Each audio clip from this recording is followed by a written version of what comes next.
Shalom e bem-vindos à Via Rápida Israel, uma frase do hebreu que significa amarás a Israel. Esperamos que vocês fiquem conosco porque nosso professor Dr. Baruch vai compartilhar um estudo expositivo da Bíblia. Dr. Baruch é professor titular no Instituto Zera Avraham, com sede em Israel. Ainda que todas as aulas no Instituto são dadas em hebraico, o Dr. Baruch fica feliz em compartilhar este estudo semanal com dublagem em português. Para mais informações sobre nosso trabalho em Israel, visite nosso site amarasaisrael.org. Fiquem agora com o Dr. Baruch e a aula de hoje.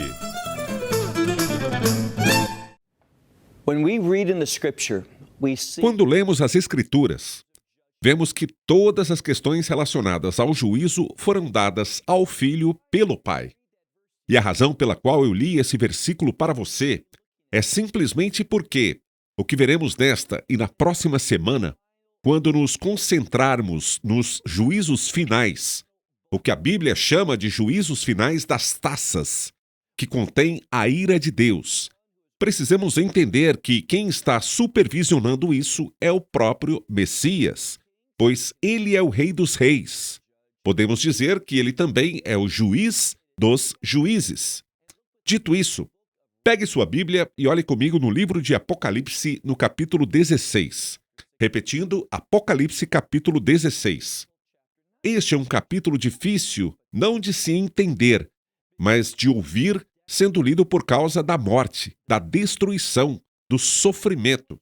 O que quero que você entenda é o seguinte: se houvesse alguma outra maneira de Deus estabelecer seu reino de justiça, ele faria isso. Mas veremos que sobre as nações, e quero enfatizar esse termo, porque é isso que veremos neste capítulo, o termo nação, que muitas vezes é relacionado à palavra gentio, é a mesma palavra, mas precisamos compreendê-la da forma como é usada no Novo Testamento. Na maioria das vezes, quando esse termo é usado, não se refere a como pensamos na palavra gentio ou não judeu hoje. Hoje, ela se refere a alguém que não tem um relacionamento de aliança com Deus. E, em última análise, estamos falando sobre um tipo específico de relação de aliança. Uma nova relação de aliança, estabelecida pelo Evangelho. Então, todos os destinatários das pragas finais são pessoas que rejeitaram o Evangelho. Precisamos nos lembrar de algo. Ao examinarmos as Escrituras, percebemos que antes do derramamento do juízo final, composto por 7 castigos de Deus, um anjo é enviado e santificado com o propósito de proclamar o Evangelho eterno a todo o mundo. Em todo ele, é isso que o texto diz, ao mundo todo. Mas o povo o rejeitou. E veremos que nada mudou nos corações das pessoas por meio de todas as pragas. Agora, estamos prontos. Vamos para Apocalipse capítulo 16, versículo 1. Então ouvi uma forte voz que vinha do santuário. Aqui, mais uma vez, estamos falando sobre aquele santuário nos céus. Ainda estamos vendo o resultado do julgamento justo de Deus, baseado na verdade de seus mandamentos. Ouvi uma forte voz que vinha do santuário e dizia aos 7 anjos: vão derramar sobre a terra as 7 taças da ira de Deus. E a palavra terra aqui significa o mundo inteiro. Uma das coisas que precisamos nos lembrar é que Deus selou Israel durante esse tempo. É bem semelhante ao que vimos em Êxodo. Quando todas as pragas estavam caindo sobre os egípcios, sabemos que Deus teve misericórdia e protegeu seu povo da aliança. Por quê? Porque ele os amava mais? Não, porque ele queria usá-los. Uma das coisas que vemos no livro do Êxodo é que, com cada uma dessas pragas, houve uma revelação. E as pessoas foram levadas a se afastarem do faraó, a se afastarem da feitiçaria daqueles falsos mestres do Egito e se juntarem ao povo da aliança de Deus. Precisamos lembrar que, quando falamos sobre o êxodo do Egito, uma das coisas que precisa ser enfatizada é que havia uma mistura de povos, ou seja, havia judeus e gentios que saíram do Egito, os que são movidos pela realidade de Deus. Infelizmente, não veremos isso neste capítulo do livro do Apocalipse. Continuando, olhe novamente. Diz aqui: do santuário de Deus saíram 7 anjos. Eles saíram para derramar suas taças, as taças que continham a ira de Deus sobre a terra. Versículo 2. O primeiro foi e derramou sua taça sobre a terra. Veja o que aconteceu. Surgiram feridas malignas e dolorosas naqueles que tinham sobre si a marca da besta e que adoravam a sua imagem. Então, todos os que tiveram feridas foram os que tinham a marca da besta. Quem não tinha? Neste caso, era Israel. Agora, precisamos lembrar que isso contém. As 7 últimas pragas contêm.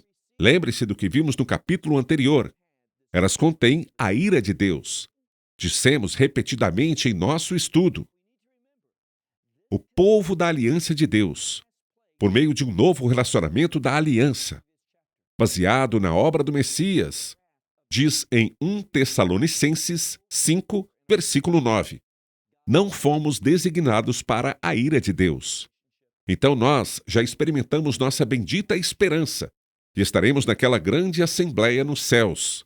Não estaremos nesta terra quando essas coisas acontecerem, as coisas das quais estamos falando em Apocalipse 16.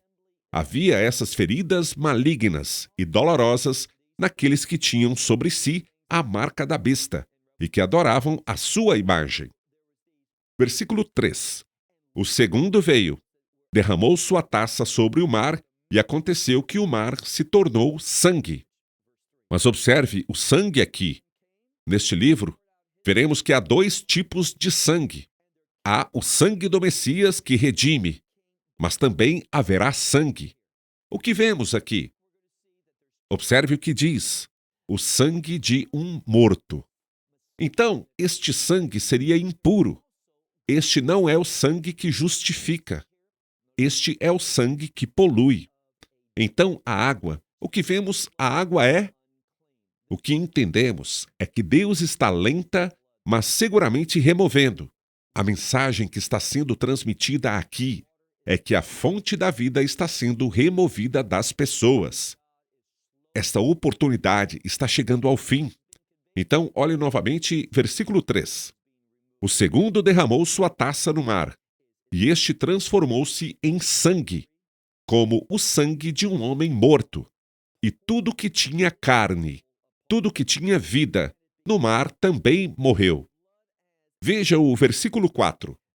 O terceiro anjo derramou sua taça nos rios e nas fontes das águas, e também se tornaram em sangue, o mesmo tipo de sangue da impureza.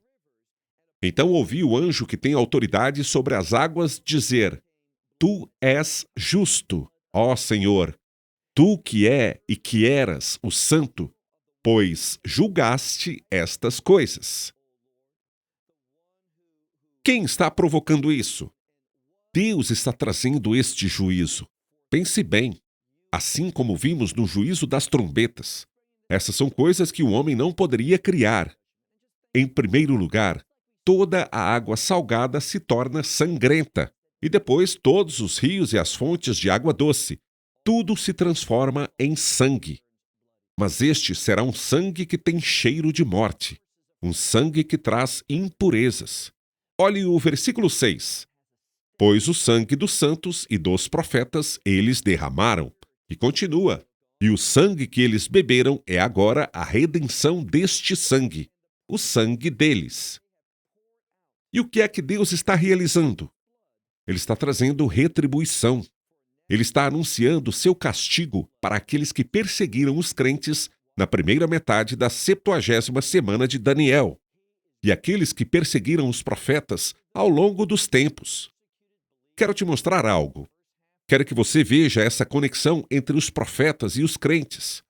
Quero que você veja como eles andam de mãos dadas. Por que isso é tão importante?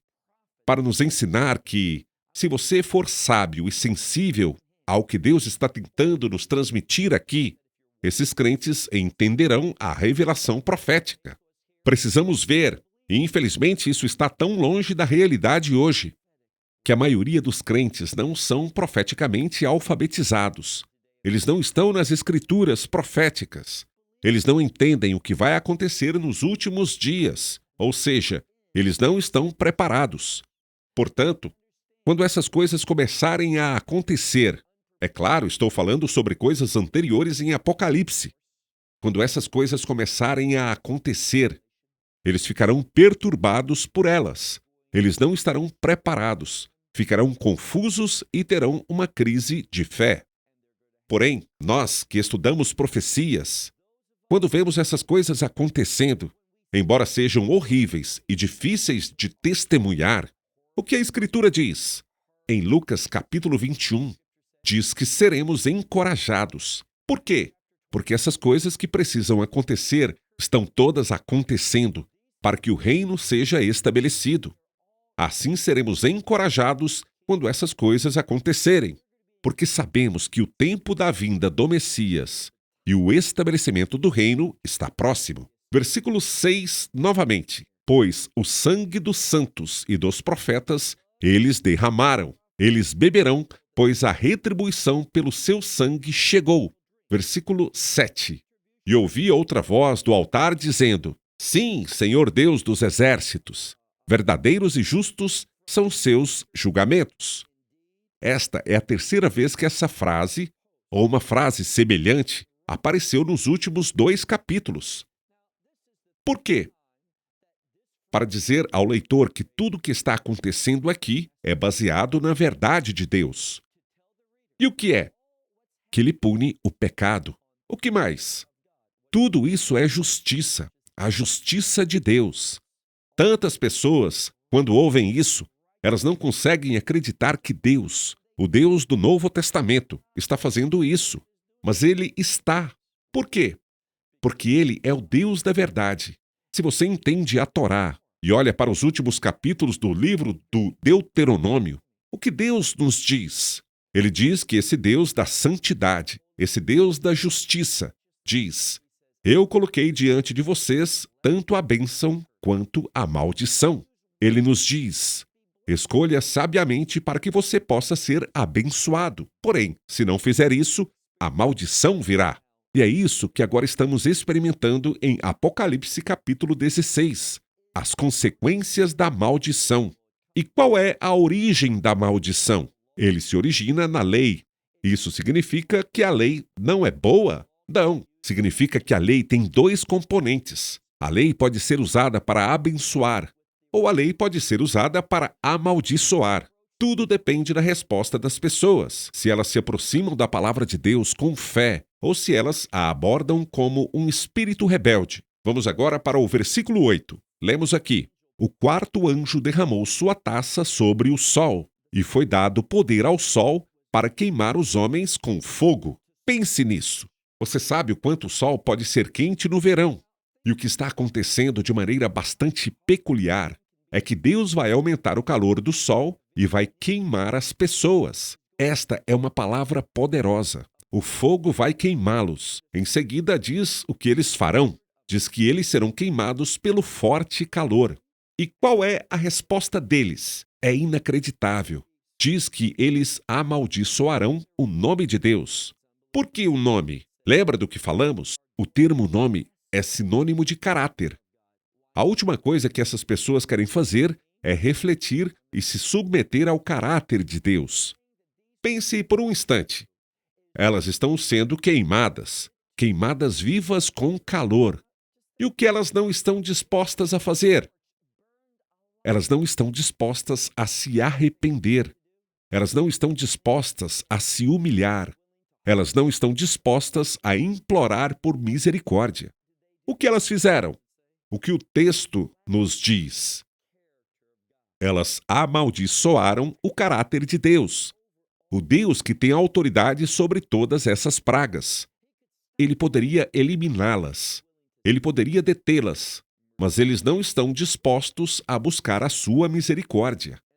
Mas eles não. Veja o final do versículo 9. mas eles não se arrependeram nem o glorificaram. Essa é a última coisa. Isso mostra o que a Escritura disse, como já mencionei 3 vezes antes, que seus julgamentos são justos e verdadeiros. Quer dizer, isso não está falando sobre um grupo de pessoas que, você sabe, meio que ignorou a realidade de Deus. Pessoas que vivem suas vidas totalmente alheias a qualquer coisa espiritual e que simplesmente eram infelizes. Não, não é disso que estamos falando. Estamos falando de pessoas a quem Deus se revelou de forma poderosa, de forma indiscutível. E mesmo quando seu juízo começa com 1/3 de sua força, durante os juízos das trombetas, elas não respondem. E agora, com essa ira consumidora caindo sobre eles, vemos também a mesma atitude. Zero humildade, zero arrependimento, zero clamor por misericórdia e perdão. O que eles fizeram? Eles continuaram a amaldiçoar seu nome, seu caráter, e eles se recusaram a glorificá-lo. Veja o versículo 10. O 5º anjo derramou sua taça sobre o trono da besta, isto é, sua autoridade, e continua, e seu reino ficou em trevas. Veja só o que aconteceu. Aqueles indivíduos que pertencem a este reino, diz o versículo que eles rangeram os dentes, sua língua se enrolou por causa da dor desta praga. O que é essa praga? A escuridão. Em um estudo anterior, falamos sobre isso, e quero apenas relembrar porque a escuridão é considerada uma praga tão terrível. Tudo isso deve trazer à nossa mente o que aprendemos no livro do Êxodo. De acordo com a tradição rabínica, a pior praga, a praga mais terrível, era a praga de escuridão. Por que isso? Lembre-se que a Escritura diz que, quando aquela praga chegou, foi uma escuridão sem igual. Por isso usaram a palavra Éfel, que significa escuridão profunda. A Escritura diz assim: aqueles que estavam sentados não podiam se levantar, e aqueles que estavam de pé, eles não podiam se sentar. O que isso significa? Eles estavam congelados, não podiam se mover. Imagine uma coisa. Imagine que, num segundo, tudo está normal como se esperava e, de repente, tudo vira escuridão. Você não consegue ver nada por causa da escuridão espessa. Você não consegue ouvir nada. Você não consegue se mover.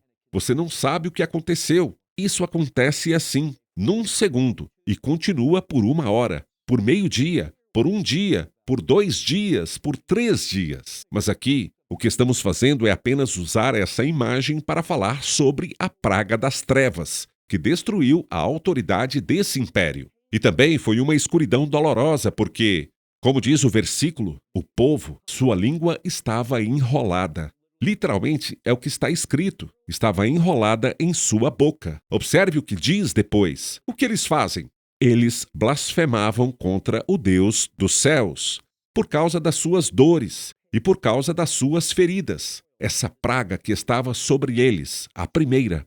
Contudo, eles não se arrependeram das obras que haviam praticado e de seu espírito impenitente. Isso nos revela algo sobre a natureza daqueles que enfrentarão o juízo eterno de Deus. Não se trata apenas de se eles tivessem sabido. Não, todo este capítulo é sobre Deus se revelando de maneira inegável. Ele já eliminou a autoridade desse império. Em outras palavras, esse império não funciona mais desse jeito. Foram os efeitos disso. Ele foi derrotado por Deus. E mesmo depois de sua derrota, o que acontece? As pessoas não estão dispostas a se afastarem do pecado. Elas não estão dispostas a confessarem sua injustiça. Elas não estão dispostas a se voltarem para Deus. Não estão dispostas a buscarem misericórdia. O que tudo isso nos diz? Todos estarão na condenação eterna. Muitas vezes, as pessoas se surpreendem. Você acredita em um inferno eterno para todo sempre, onde há dor e sentimentos torturantes? Sim, eu acredito. Por quê? Veremos a Escritura revelar isso. É o efeito da verdade e da justiça de Deus. As pessoas não gostam de ouvir, mas é o que a palavra de Deus revela. E ele está justificado em fazer isso. Por quê? Observe quem estará lá. pessoas completamente dispostas a se arrependerem de seus pecados. Bem, vamos para o versículo 12, que diz aqui: o sexto anjo derramou a sua taça sobre o grande rio. Isso é importante porque o grande rio, como vemos, é o Mahar Perat, conhecido em português como Rio Eufrates. Quando você pensa no rio Eufrates, o que deve vir à sua mente? Um conceito: o Oriente. Por que isso é importante? Porque se você é um estudioso das Escrituras, você sabe que o juízo vem do Oriente. Esta sexta praga é muito importante, porque aqui está o que vamos encontrar. Até este momento, o foco do capítulo 6 do Apocalipse é sobre todas as nações, isto é, o mundo inteiro, o globo inteiro. Mas começando com a sexta praga, haverá um movimento em direção a Jerusalém. Yoshelam, Jerusalém.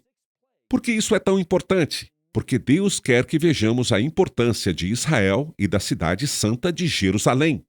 Muitas vezes eu ouço as pessoas dizerem: Deus não se interessa por propriedades, não se interessa por terras, Ele não se interessa por nenhum país.